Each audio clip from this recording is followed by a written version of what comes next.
Welcome, everyone, to the tcaf 2024 virtual program. My name is Fiona Smith, and I am tcaf's general programmer. We're privileged to present our esteemed guest, Michael Dooley, and his talk today titled Up Against the Wall, Comics in Art Museums. Michael is a designer, author, editor, and a professor at Art Center College of Design in Pasadena, where he created the course Design History of Comics and Animation. He also lectures at a variety of schools, conferences, and other venues around Southern California. Michael's a print magazine contributing editor and has been writing comics features, essays, and reviews for nearly 40 years. His books include The Education of a Comics Artist, something that I use and reference in my teaching of comics. Michael created and directed programs and hosted events for the controversial Masters of American Comics exhibition at the Hammer Museum and Museum of Contemporary Art in Los Angeles. His essay on New York's Museum of Modern Art's groundbreaking comics exhibition in 1990 is included in the new book, Comic Art in Museums. And welcome, Michael. Well, thank you. And thank you for joining me for what? Comics in art museums? Wait. Comics are for reading when you're sitting on a curb or flipping through them on your iPad. I mean, when you're looking at comics on museum walls, I can't even turn the pages. So let's investigate this whole idea. And we're going to do that by looking at three of the most influential and most controversial exhibitions in America. And these two are relatively recent. High and Low at the Museum of Modern Art, New York, 1990, and Masters of American Comics out here in LA in 2005. These are their catalog covers.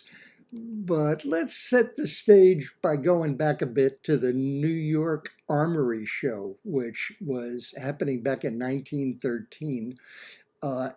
International exhibition, a landmark event in art history. It was really the first large exhibition of avant-garde modern art, and it was extremely influential. In fact, it caused a revolution. And okay, it did include comics artists, and that's because Walt Kuhn, one of the principal organizers of the show, had been making his living as a cartoonist for the previous 9 years.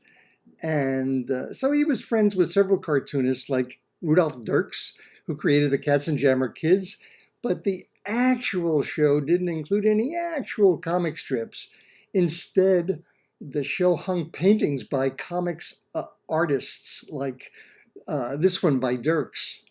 Okay, now American artists took up a large part of the show, but what really caused the revolution were the Europeans. Picasso, Henri Matisse, Paul Cézanne, the Cubists, the Futurists, the Expressionists. And what they did was serve as catalysts for a slew of artists here in America who'd been hidebound by tradition up until that point. And a great deal of the work in this exhibition inspired those artists to become more independent, more experimental in how they approached their work. And this is what brought 20th century modern art to America. I mean, up until that time, paintings were naturalistic representations, they're realistic cultures, perspectives, and such. But whew, here were the Cubists, like these artists who were exploding portrait painting. And they were reconfiguring the human figure into planes and lines and vibrant colors. And oh boy, art critics and the cartoonists had a field day with their takes on these abstract paintings and sculptures. That one on the right is by Winsor McKay, who we'll be getting back to shortly. But now the one painting in the show that really even today continues to incite the most controversy is Nude Descending a Staircase number 2 by the French artist Marcel Duchamp. And up until then, nudes in paintings in Europe and elsewhere were in repose, docile, and the thought of them upright and walking no less, well, that just sent the art world spinning. And Marcel was a man of his time. He was inspired by advances in technology, for example, Edward Muybridge's motion study, which actually goes back to 1887. And one critic called Nude an explosion in a shingle factory. And here's a parody in a New York paper, Rude descending a subway staircase. But to me, what this artist is doing is expanding the concept of the painting, not mocking it. Because you know what? New York, rush hour, that's exactly how it feels, right? And several of these cartoonists actually had a better fundamental understanding of this new art than the general public did. They were the first generation of newspaper comics artists, and they'd gotten fine art training from art institutes and colleges. And both the cartoonists and the cubists of that era were struggling with similar issues, like when you're working in a static medium, how do you communicate motion through space and over time? You need to create a new visual language. And look, this is from his opera's popular Happy Hooligan strip. You could call it Hap descending a staircase and frightening a mouse in the process. Okay, so what's the difference between comics and fine art?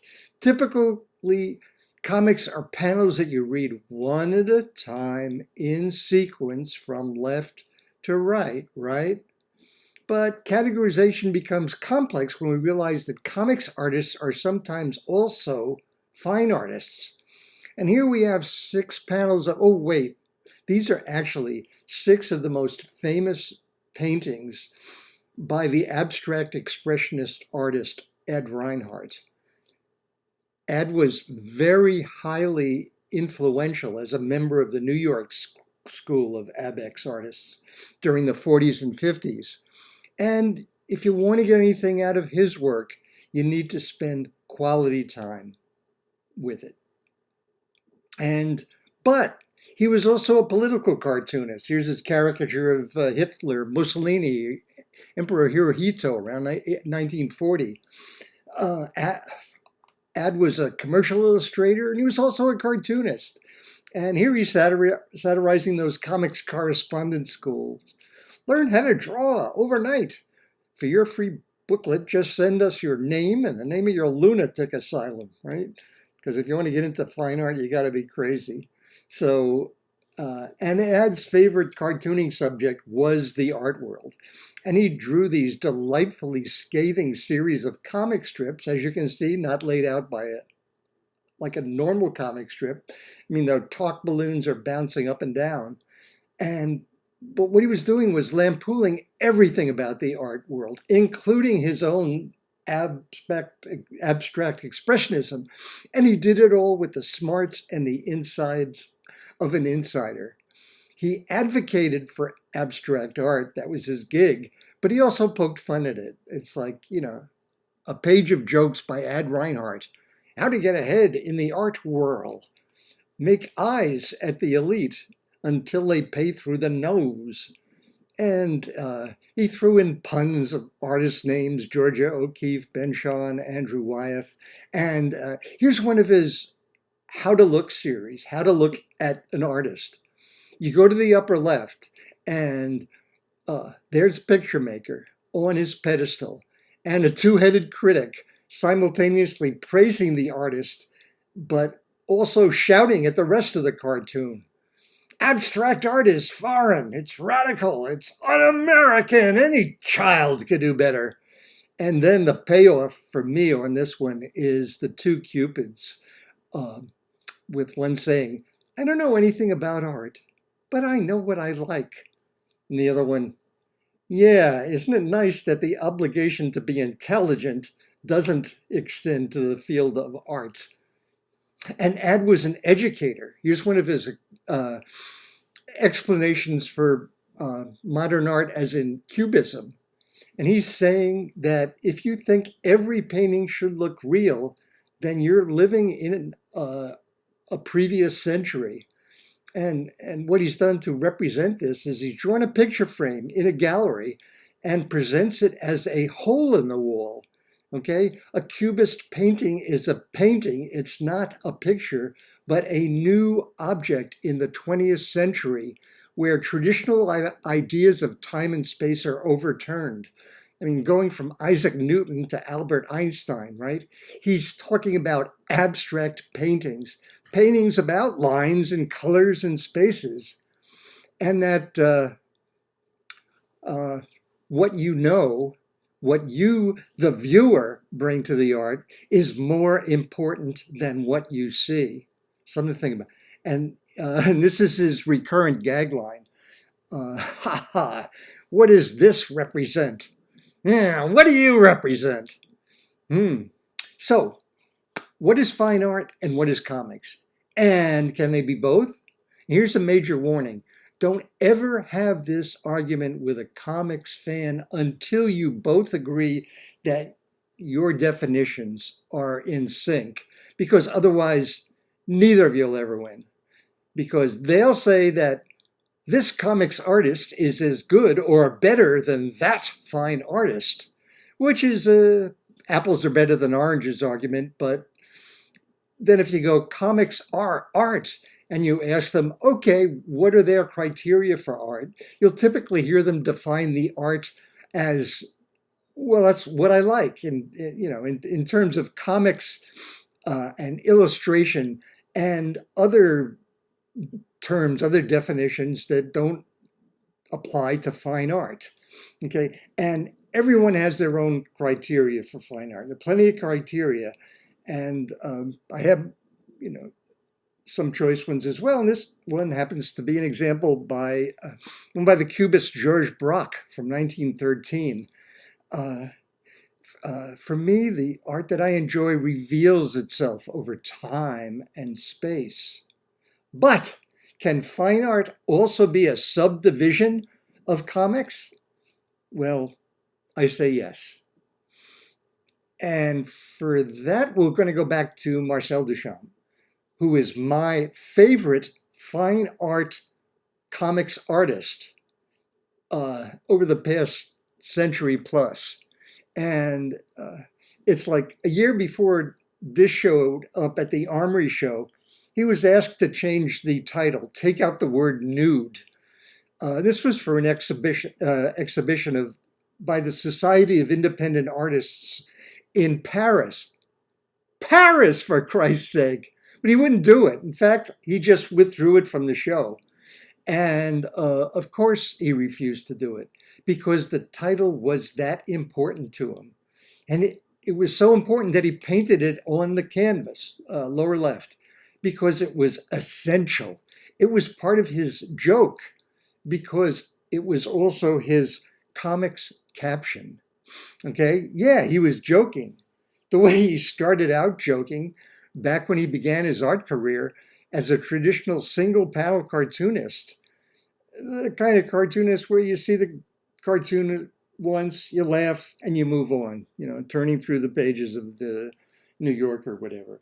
And so he was doing those at the beginning of his career, but his art for me can also be seen as captioned cartoons, such as this, his graffitied postcard of the Mona Lisa with the title Elle est chaud au cou, which when it's pronounced in French phonetically, it becomes she's got a hot ass. And it appears to be a simple artwork. I mean, it's a postcard, but like Marcel's other art, it resonates with jokes in various perspectives, such as Mona's mustache being a sly wink at Leonardo da Vinci's homosexuality, and his humor. The humor in Marcel's art is oblique and open-ended enough that the laughs aren't immediate ha-ha, but the jokes gradually reveal themselves to you as you go and revisit them. Okay? And Marcel was also partial to the cartoonist Rube Goldberg, the guy who'd come up with complex cockamamie inventions back in the teens and 20s. And Rube's comics were often darkly funny, okay? Here's his automatic suicide device. And so Here's a magazine that Marcel published in 1929, New York Dada. Dada being a post-World War I anarchic anti-art movement. And what would happen here is he would be printing pages the pages would be designed where they'd be needed to be read sideways. And when you come across these layouts, they also had that anarchic spirit with the text, the text is sideways, and he included another of Rube Goldberg's inventions. So here Rube Goldberg becomes a Dadaist as well as a surrealist. That's another story. So, and then there are Marcel's ready-mades, your mass-produced objects that are given new context and thus transformed into art, such as this one where, again, Marcel's title is also a comics caption, 1915, In Advance of a Broken Arm. Okay, and now Fountain, 1917, another ready-made. And when Marcel first submitted this one to a gallery exhibition, an exhibition in which all submissions were supposed to be accepted and displayed, he was rejected once again. And now it's widely considered to be the most important revolutionary work of art in the first half of the 20th century. And yeah, your art history teachers will tell you that that's because it demonstrates how anything can be transformed into art. Well, yes, it's that, but it's also much, much more. And again, it's laden with multiple meanings. And some of them are subliminal, such as this joke about various religions. And some are semi-subliminal, like he actually submitted this piece under an alias, a call out to Bud Fisher's Mutt and Jeff, R. Mutt. So I consider it a single panel cartoon sculpture. What's the title? Fountain. Okay, could Fountain be another of Marcel's captions? Okay, close your eyes for a moment. What do you picture when you think of Fountain? Okay, now look at it. Right? It's upturned. It's placed on its side rather than up against the wall. And the part that would normally attach to the pipe that brings the water in is now a little phallic thing that's pointing at you, the viewer. And if you used it in its new form as it was originally intended, well, it's with Fountain, Marcel wasn't just pissing off all his critics, he was pissing on them as well. Yeah, it's adolescent, sure, but Marcel was just being fed up with all the rejections he was getting and the lame excuses that they were giving, lack of appreciation. So, yeah, sure, it's adolescent, but part of the reason it's become so revered more than 100 years later is that its jokes, fine art jokes, continue to reveal themselves across time. Okay. And now, speaking of getting pissed off, we now come to High and Low, the 1990 exhibition at New York's Museum of Modern Art that was curated by the museum director Kirk Varnedoe and Adam Gopnik. And if you're a comics lover and you're told that what you're reading is low art, well, okay. But let's talk context, as in, what were the museum's curators trying to accomplish, okay? And yes, they were saying that there are boundaries between what they're defining as high and low art forms, and yet, across these boundaries, a rich and meaningful dialogue has been taking place. A pas de deux between 20th century fine art, modern art, and popular culture, in which each side appropriates and consequently transforms the other. And it didn't just include comics, it included four areas of pop culture: comics, caricature, advertising, and graffiti. So let me show you here.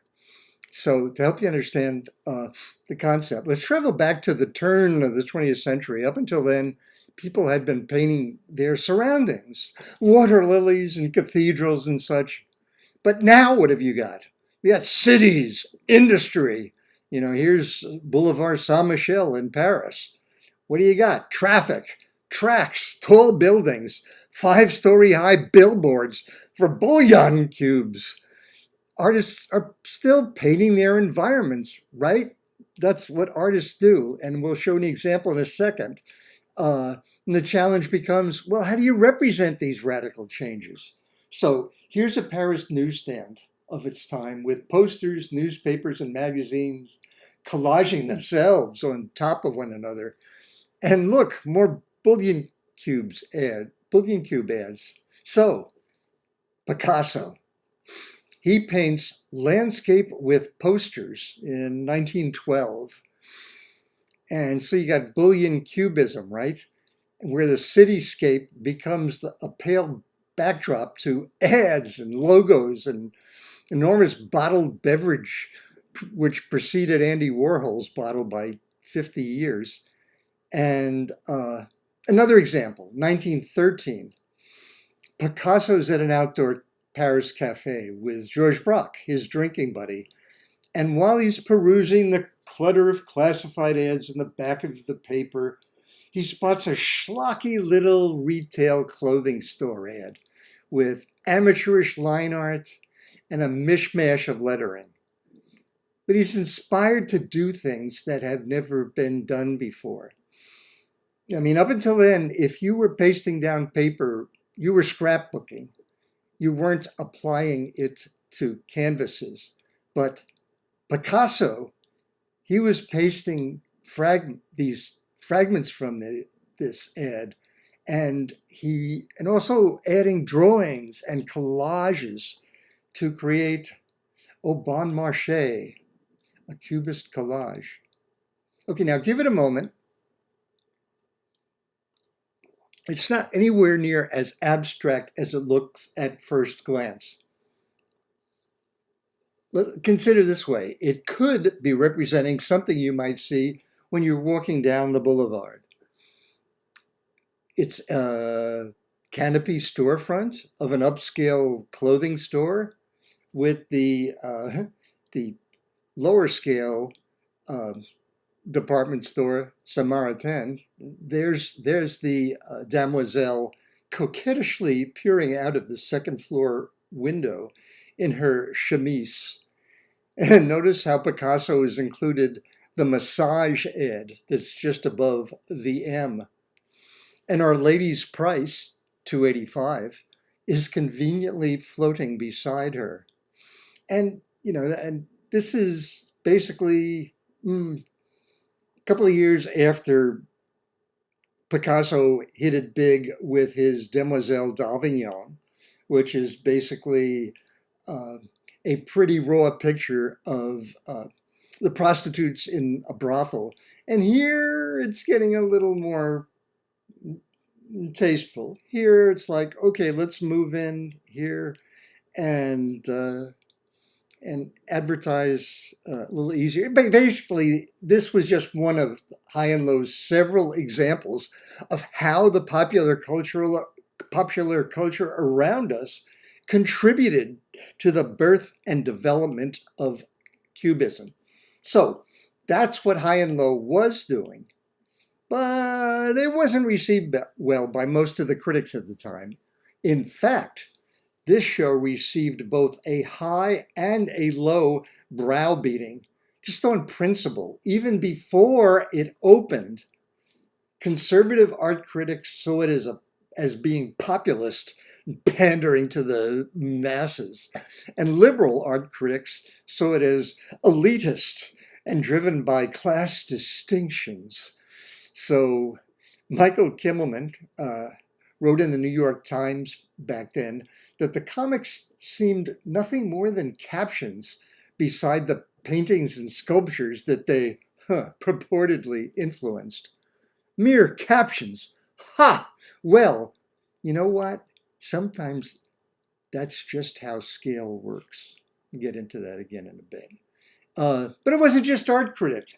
Everybody knows about popular culture, which turns everybody who knows what they like, think about Ed Reinhardt's Little Cherub, into an expert, right? Even some guy named Mike Dooley wrote a lengthy article in Print, the graphic design magazine, complaining about how the show gave pop culture short shrift. And then there was this one artist that all the expert comics critics jumped on. Of course, Roy Lichtenstein. And the amount of hate that these critics have for Roy seems as intense today as it was 60 plus years ago. I mean, look at all the artists he's stolen. And their main gripe is that he's a plagiarist, a rip-off artist who didn't share his millions of dollars with the artists who were his source materials. You know, never mind that back in the early 1960s, he was barely getting by on the sales that he managed to make. And the people who bought and owned and resold his art from back then, they're the ones who are raking in the big bucks. You know, plus he was never sued for plagiarism, okay? And even if he was sued during his lifetime, he could only have been sued by DC or Marvel because artists back then were just work for hire. It was the comics companies that owned the art. And well, DC's been ripping artists since 1940. Anybody remember Jerry Siegel and Joe Shuster, the creators of Superman?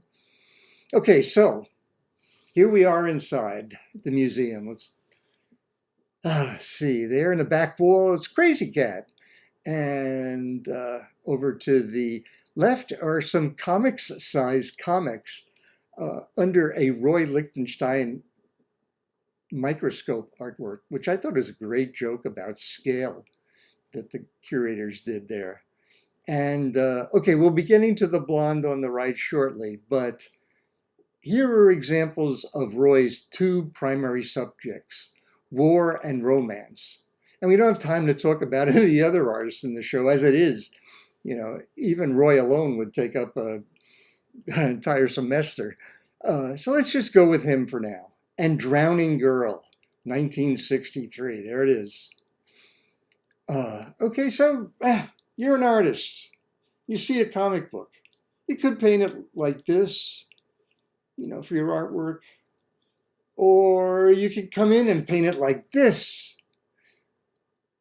Or you could get even closer and paint it like Roy did. Because that's what artists do. They compose their subject matter. They frame it. But comics artists were objecting to how it was framed. You know, too tight. And, oh yeah, and Roy's not given credit, damn his hide. You know, but back when this particular comic was first published, nobody got credit. The artist, the writer, the letterer, the colorist, etc. But even for the ones that Roy appropriated that were given credit in their comic books, fine artists were never obligated to include that or anything for that matter with their art. Artists, fine artists should want to allow their audience to bring as much of themselves as possible to their experience. Again, back to the Ed Reinhardt quote. And getting into sources and other contexts, that's the job for curators and art critics, really. But comics artists' complaints so often boil down to, why can't this fine artist follow the rules of commercial artists? Okay, so now it's painted, not printed. And with noticeably different dots, I mean, in scale, well, you could just go on and on. And good artists borrow, great artists transform, okay? And let's take a closer look while we're at it at something that the comics critics don't talk about, which is the story itself, the context, the content. And guess what? It's hack work and it's horrible. And any self-respecting artist should be glad not to be blamed for this. Okay, let's take a second to read this. Girl's got cramps, all right? Oh, and I was the ugly duckling in my family with 4 beautiful, popular sisters, but no one ever dates me. Yeah, who can blame them? I mean, just look at how ugly she is. Uh, and So the story goes on. She sees a stalled car and offers help. So, and there's Mal, and his first words to you are, run along, little girl. I need a mechanic, not a fugitive from kindergarten. Endearing, right? Boy, is he ever a catch. And another page. We're skipping some because, this one's 8 panels. And which one does Roy pick here for another painting? He has a choice of all of them, but part of the art, part of the selection process, part of the decision-making process by an artist is where to look, where to focus in on, where to crop. And this one is, that's the way it should have, that's the way it should have become. But it's hopeless. I mean, his paintings, what they're doing is they're always providing a rich new context that the viewers can take for themselves anywhere they want. And whatever they do, just, even the worst of them is going to be better than this one. No, let's get to the last page. We've postponed the reading long enough. Okay, here we are on the last page, upper left panel. This is the drama on the inside that the artist decided to select and use for his splash page. Splashing, she's barely waddling, much less splashing, and looking mildly disinterested and perhaps somewhat bored with 2 withering little fingers. And happily ever after? Oh, I can't even bring myself to read it out loud. Ugh. Anyway, Tony Abruzzo, shame on you. But Roy also swiped from Jack Kirby. Jack Kirby, upper right, coming up with comics with speech balloons like, "That living fence is a mighty shield of magnetic energy." Oh, they just don't write comics like that anymore, do they? And yeah, some stories are better than others, but as long as you're comparing early 60s comics to each other, knock yourself out. Because Roy's main focus on comics lasted less than 2 years.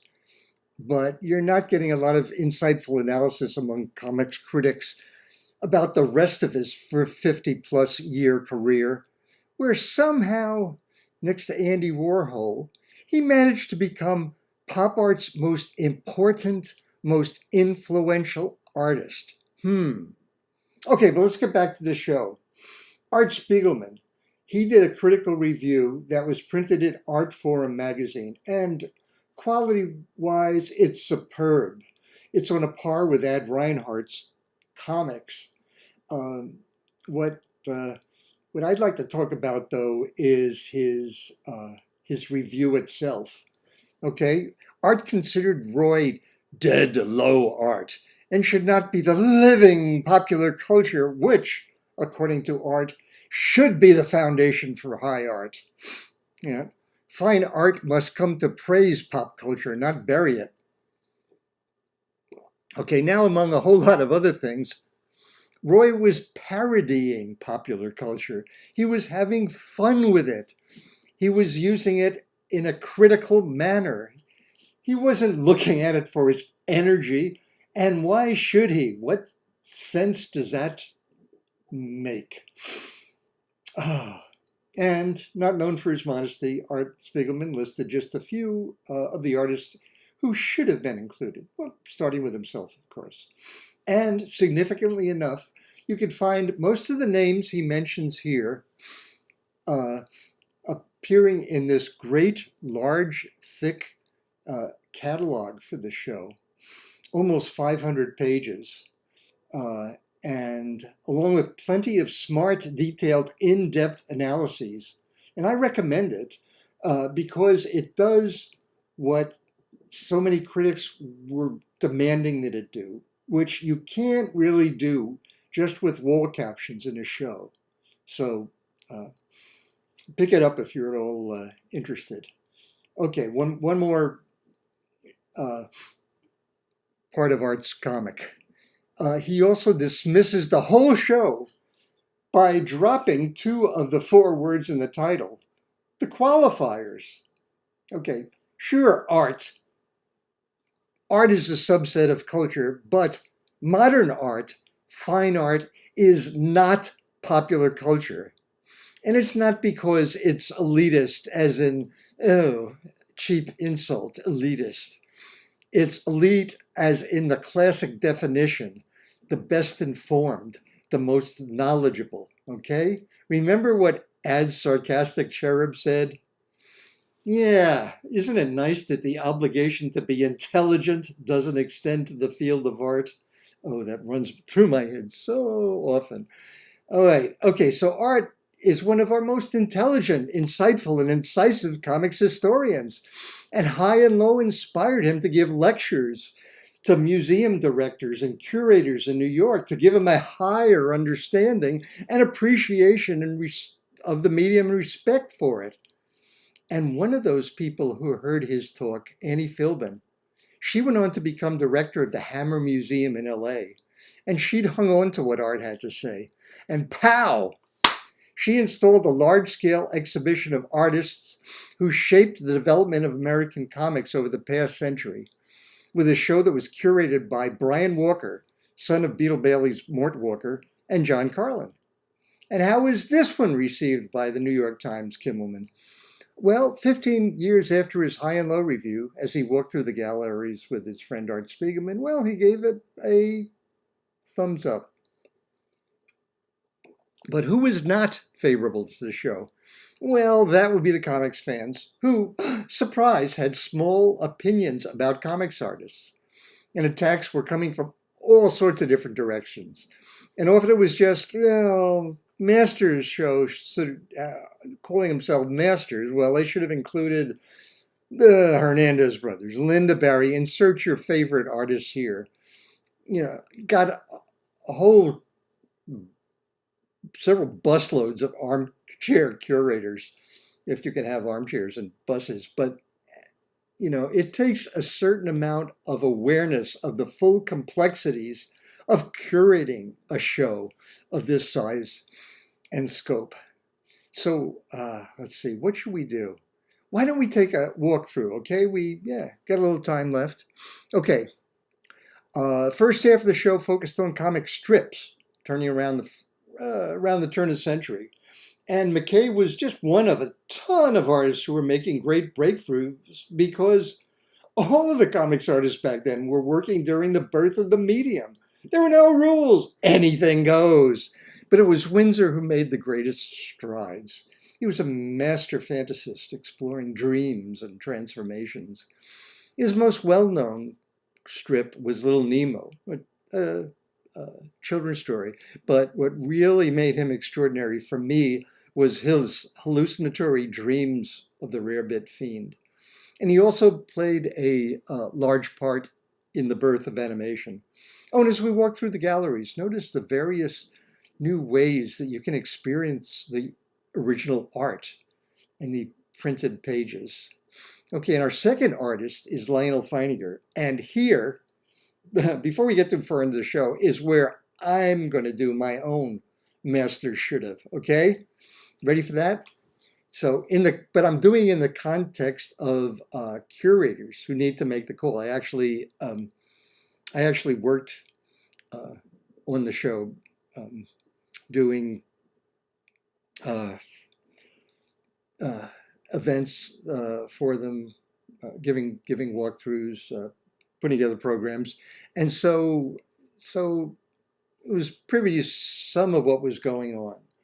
And part of that was who goes, and if somebody goes, then who do we replace them with? Okay, Feininger created 2 strips. Kinder Kids, the characters explored the world in a bathtub. And Wee Willie Winky's world with anthropomorphic scenes like this. Visually stunning. But together, the 2 strips lasted less than 2 years. And all the other cartoonists had careers that lasted decades.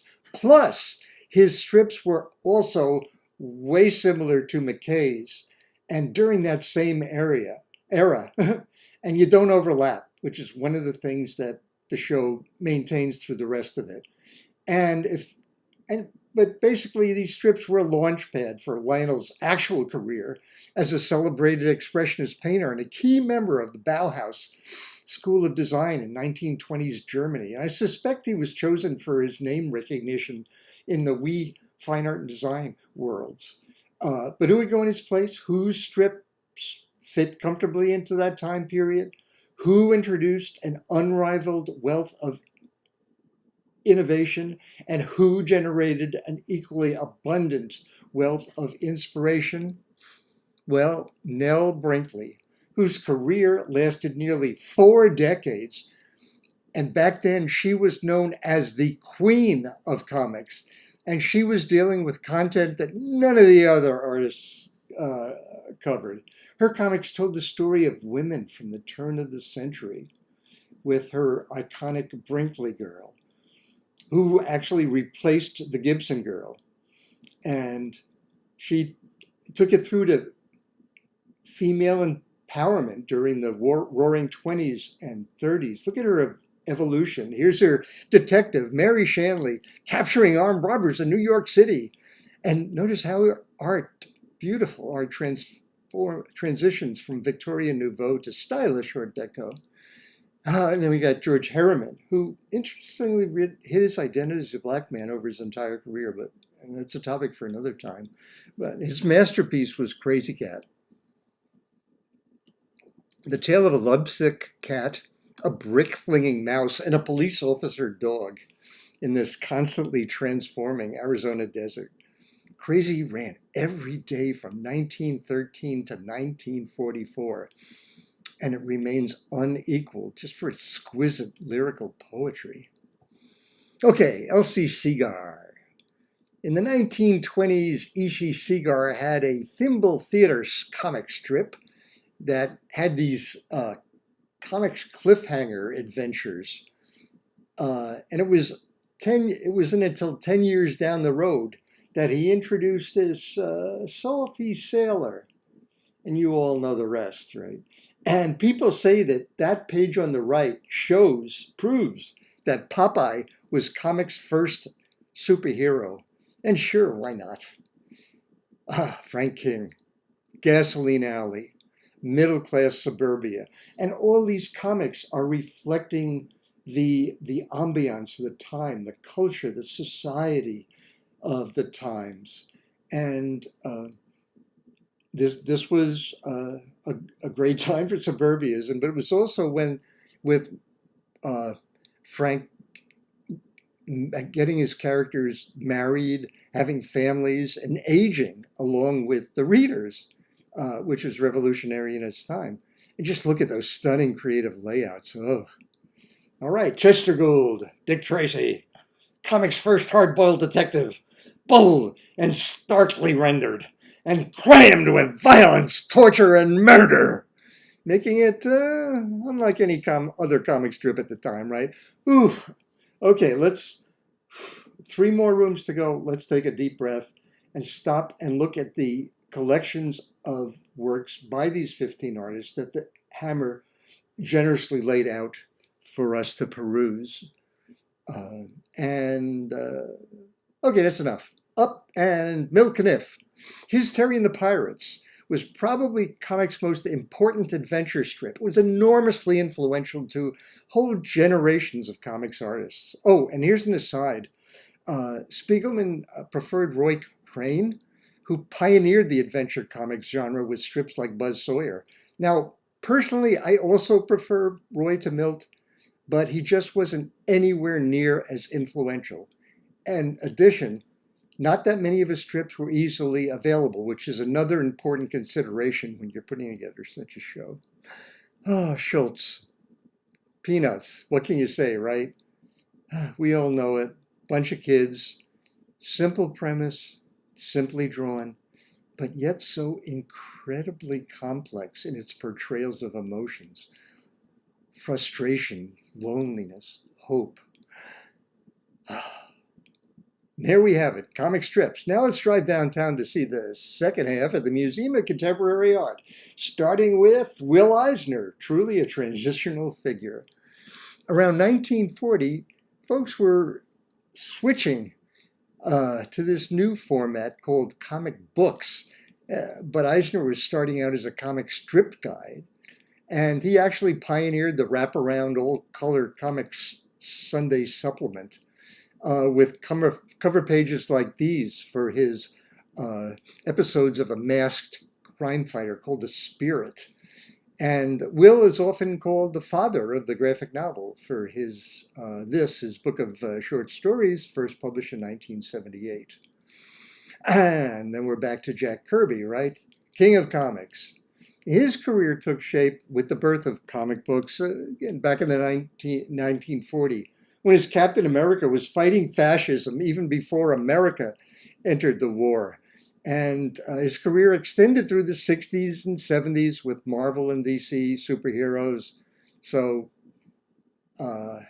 Harvey is my personal favorite, I have to confess.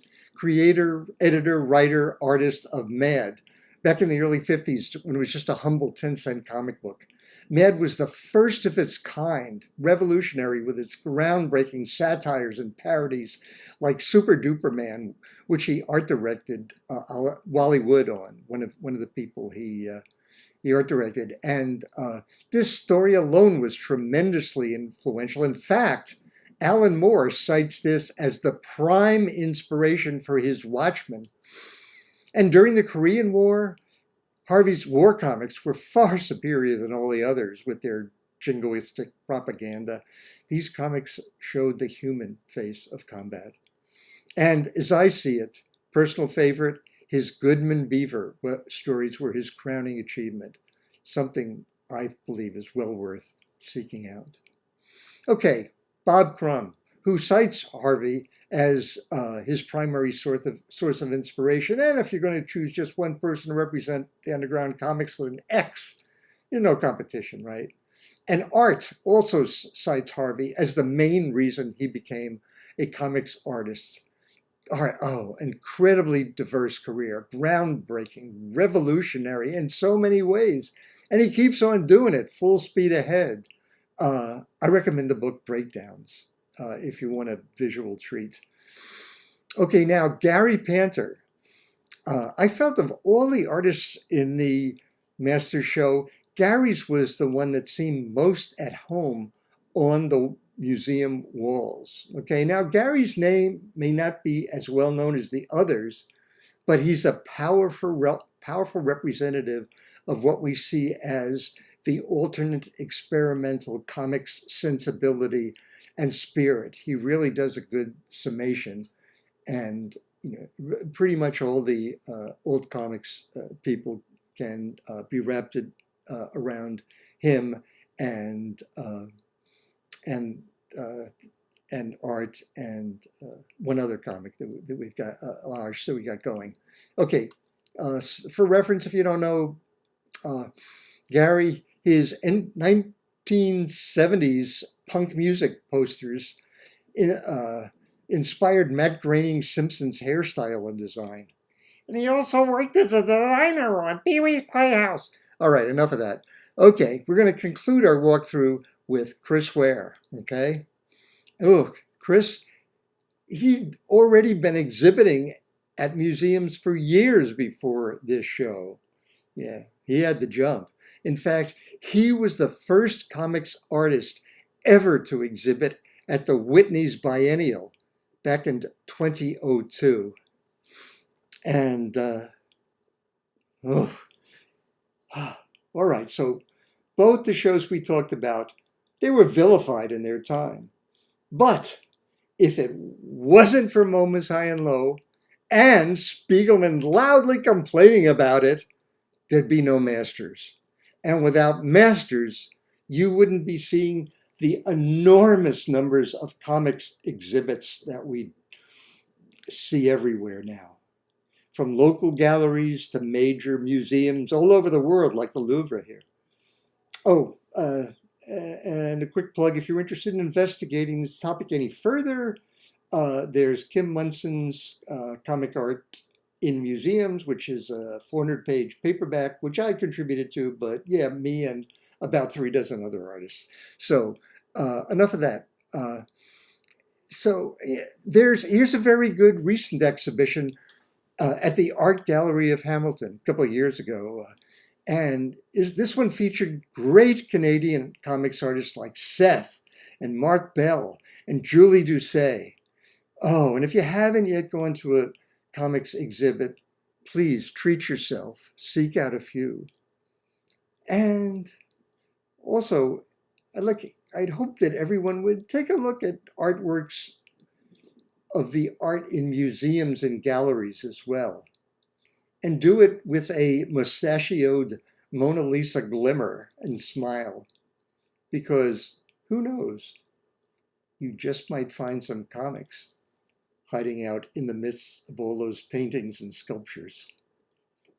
Oh, well, thank you for joining me in our walkthrough of comics in art museums. Thank you so much, Michael.